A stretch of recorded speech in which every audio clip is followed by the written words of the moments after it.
Mata duree nyaatawwan haadholiin yeroo ulfaa akka nyaatan gorfaman yookaan haadholii ulfaaf nyaata akkamiitu baay'ee gaariidha kan jedhaman isaan kami kan jedhu qabadhee deebi'ee dhufeen jira.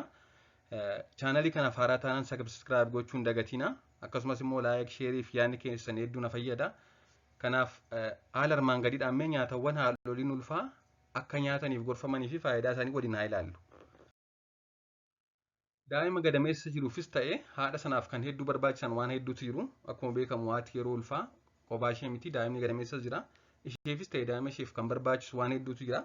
Haa ta'u malee akka waliigalaatti hanga pirootinii, hanga vaayitaaminoota fi mineraaloota adda addaa akkasumas gosa coomaa kan gaarii ta'e yookaan gosa faatii gaarii ta'e akkasumas immoo kaarboohayidireetii gosa adda addaa fi faayibarii fi hanga dhangala'aa yookaan bishaan ga'aa ta'e yeroo ulfaa argachuun baay'ee barbaachisaadha. Pirootinii, vaayitaaminii, mineraalota, gosa coomaa gaarii ta'e, kaarboohayidireetii, faayibarii, dhangala'aa yookaan fasaashii jennee waamna yeroo hedduu dhangala'aa ga'aa ta'e fudhachuun baay'ee barbaachisaadha jechuudha yeroo ulfaa. Isaan kana hunda argachuuf garuu kan nyaachuu qabanis kanneen armaan gadiidha. Egaa waan hedduu maqaa waameera. Isaan kana garuu kan argachuu danda'an kanneen armaan gadii keessaadha. Kan jalqabaa aannaniif bu'aa aannaniidha. Aannaniif bu'aa aannanii yeroo jennu aannan itittuu erga raafamee booda immoo baaduu kan jedhamu jira. Erga dhadhaan keessaa ba'ee booda isaan kana nyaachuun faayidaa hedduu qaba jechuudha. Isaan kun egaa pirootinii fi kaalshiyeemiin kan badhaadhan waan ta'eef haadha ulfaaf hedduu barbaachisoodha.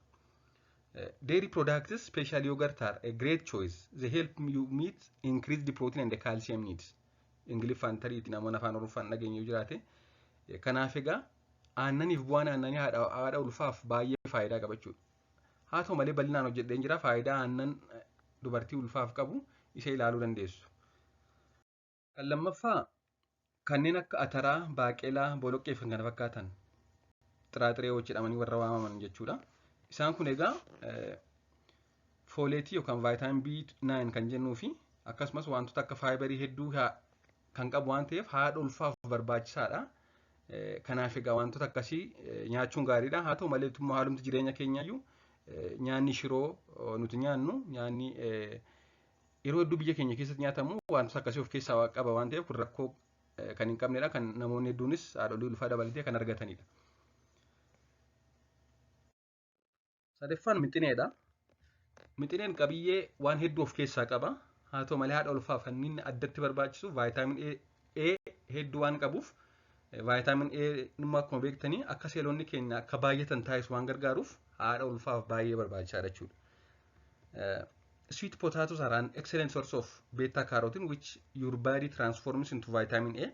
Vitamin A is important for growth and the differentiation of cells in your growing baby. So seelonni immoo yeroo baay'ataa deemanidha kan mucaan garaa keessatti guddataa deemu gadameessa keessatti. Kanaaf egaa akka seelonni baay'ataniif guddataniif kan gargaaru vaayitaamin A isa tokkodha. Kan immoo mixinee keessa hedduu jira waan ta'eef isa kana nyaachuunis gaariidha jechuudha. Arfaffaan foon qurxummiidha. Foon qurxummii wanta omeegaa 3 jedhamu waan qabuuf guddina, qaroomina sammuu fi akkasumas immoo fayyummaa ija daa'ima gadamee keessa jiruuf hedduu barbaachisaadha. Keessumaa guddinaaf qaroomina sammuu akkasumas agartuuf. Akkasumas immoo egaa qurxummiin foon soorata uumamaan vaayitaamin D hedduu of keessaa qaban keessaa isa tokko waan ta'eef jabinaa fi fayyummaa lafeef baay'ee gaariidha.